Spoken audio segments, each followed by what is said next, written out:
বন্ধুসকল আজিৰ আলোচনাৰ বিষয় বস্তু হৈছে বেল ইয়াৰ স্বাস্থ্য উপকাৰিতা আৰু বেল খোৱাৰ পাৰ্শ্বক্ৰিয়া যথেষ্ট পৰিমাণৰ বেল খালে বিভিন্ন ঔষধি উপকাৰ পোৱা যায় কিন্তু বেল খোৱাৰ নিয়ম মানি নাখালে বহু গুৰুতৰ সমস্যাৰ সৃষ্টি কৰিব পাৰে গতিকে মাত্ৰ 2 মিনিটৰ ভিতৰতে বেল খোৱাৰ ঔষধি উপকাৰিতা আৰু বিভিন্ন পাৰ্শ্বক্ৰিয়াৰ বিষয়ে জানি লওক 1 নম্বৰ বেল গছৰ সকলো অংশতে ঔষধি গুণ আছে বুলি কোৱা হয় বেল উচ্চ এন্টি ইনফ্লেমেটৰী গুণ থাকে যিয়ে শৰীৰৰ টিউমাৰৰ হ্ৰাস কৰে 2 নম্বৰ কোষ্ঠকাঠিন্য হ্ৰাস কৰে যদি আপুনি একেৰাহে 3 মাহ নিয়মিত পকা বেলৰ ৰস খাব পাৰে তেন্তে আপোনাৰ মল কঠিন নহব আৰু কোষ্ঠকাঠিন্য আৰু নাথিব 3 নম্বৰ ই ডায়ৰিয়া হ্ৰাস কৰে কেঁচা বেল ডায়ৰিয়াৰ বাবে এটা গুৰুত্বপূৰ্ণ ঔষধি কেঁচা বেল টুকুৰা টুকুৰা কৰি হেইটো গুৰি কৰি লওক আৰু এই গুৰি 1 চামুচ ব্ৰাউন সুগাৰ আৰু গৰম পানীৰ সৈতে মিহলাই দিনত দুবাৰকৈ খাওক আপুনি ইয়াৰ আচৰিত সুফল পাব 4 নম্বৰ ই ৰোগীৰ আলচাৰ হ্ৰাস কৰে পকা বেলত আহাত থাকে যিয়ে আলচাৰ দূৰ কৰাত সহায় কৰে আলচাৰ কম কৰিবলৈ সপ্তাহত 3 দিন বেলৰ ৰস সেৱন কৰিব লাগে তাৰোপৰি বেলৰ পাত গোটেই ৰাতি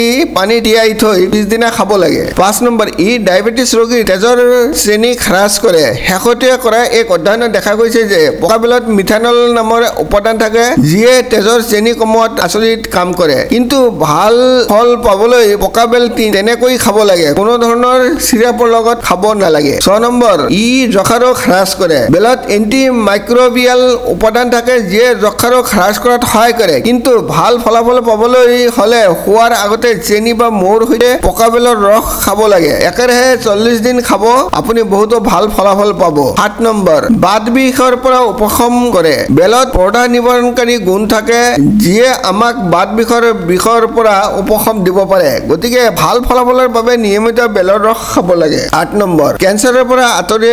ৰাখে কৰ্কট ৰোগে আজিকালি সাধাৰণ ৰোগৰ ভিতৰত অন্যতম এন্টিঅক্সিডেন্টৰ পৰিমাণ বেছি হোৱাৰ বাবে বেলে ফ্ৰী ৰেডিকেলৰ গঠনৰ হ্ৰাস কৰে আৰু আমাক কেঞ্চাৰৰ পৰা আঁতৰাই ৰাখে 9 নম্বৰ ই বয়স বৃদ্ধিৰ প্ৰক্ৰিয়া লেহেমীয়া কৰে আভ্যন্তৰীণ স্বাস্থ্য ভাল বজাই ৰাখিবলৈ বেলত ফেনেলিক যৌগ থাকে যিবোৰ এন্টিঅক্সিডেন্ট বেছি থাকে এন্টিঅক্সিডেন্ট কোষৰ ক্ষতি ৰোধ কৰে ফ্ৰী ৰেডিকেলৰ গঠনৰ হ্ৰাস কৰে বয়স বৃদ্ধি লেহেমীয়া কৰে আৰু ছালৰ যৌৱন বজাই ৰাখে 10 নম্বৰ ই মেলেৰিয়াৰ সম্ভাৱনা হ্ৰাস কৰে এটা কেঁচা বেল তাৰ পৰা গুৰি বনাই দৈনিক তুলসী পাতৰ সৈতে 1 চামুচ খাব ইয়াৰ মেলেৰিয়া হ্ৰাস কৰিব পৰা গুণ আছে 11 নম্বৰ ই তেজ শুদ্ধ কৰে পকা বেল এটা লৈ ৰস প্ৰস্তুত কৰি নিয়মিতভাৱে পান কৰক ই আপোনাৰ তেজ পৰিষ্কাৰ কৰিব 12 নম্বৰ শক্তি বৃদ্ধি কৰে বেলত উচ্চ প্ৰটিন থাকে আৰু ইয়াৰ ফলত মেটাবলিক স্পীড বাঢ়ি যায় যদি কোনোবাই নিয়মিত বেল খায় তেন্তে পেশীবোৰ মজবুত হয় আৰু বেছিভাগ সময়তে শক্তিশালী হৈ থাকে 13 নম্বৰ লিভাৰৰ যত্নৰ বাবে ই অতি উত্তম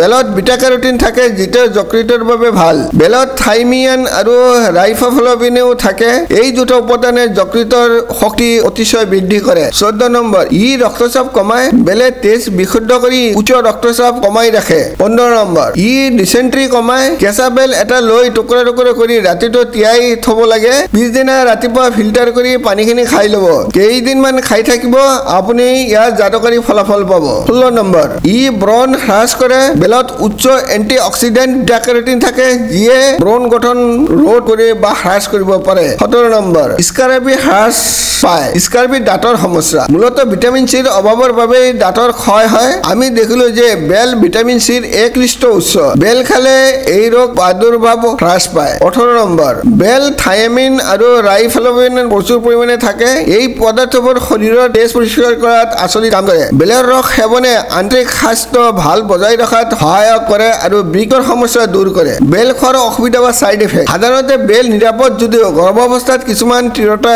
ইয়াৰ সোৱাদ বা সুগন্ধিৰ প্ৰতি সংবেদনশীল হ'ব পাৰে যদি আপুনি কোনো বিৰূপ প্ৰতিক্ৰিয়া অনুভৱ কৰে তেন্তে সেৱন বন্ধ কৰক আৰু আপোনাৰ স্বাস্থ্য সেৱা প্ৰদানকাৰী পৰামৰ্শ লওক অত্যাধিক পৰিমাণে বেল খালে পেট ফুলা গেছ বা পেট বেয়া হোৱা আদি অস্বস্তিকৰ সৃষ্টি হ'ব পাৰে গেষ্ট্ৰিক সমস্যা থকা লোকে বেল পৰিহাৰ কৰিব লাগিব ডায়াবেটিছ ৰোগীয়ে ইয়াক খাব নালাগে কাৰণ ইয়াৰ ফলত তেজৰ চেনিৰ মাত্ৰা প্ৰয়োজনতকৈ বেছি হ্ৰাস পাব পাৰে অস্ত্ৰোপচাৰৰ আগতে আৰু অন্ততঃ 2 সপ্তাহৰ পিছত ইয়াক ব্যৱহাৰ কৰিব নালাগে কাৰণ ইয়াৰ ফলত তেজৰ চেনি নিয়ন্ত্ৰণৰ বাধা আহিব পাৰে আজিলৈ ইমানেই ধন্যবাদ লাইক আৰু শ্বেয়াৰ কৰিবলৈ নাপাহৰিব ভিডিঅ'টো চোৱাৰ বাবে অশেষ ধন্যবাদ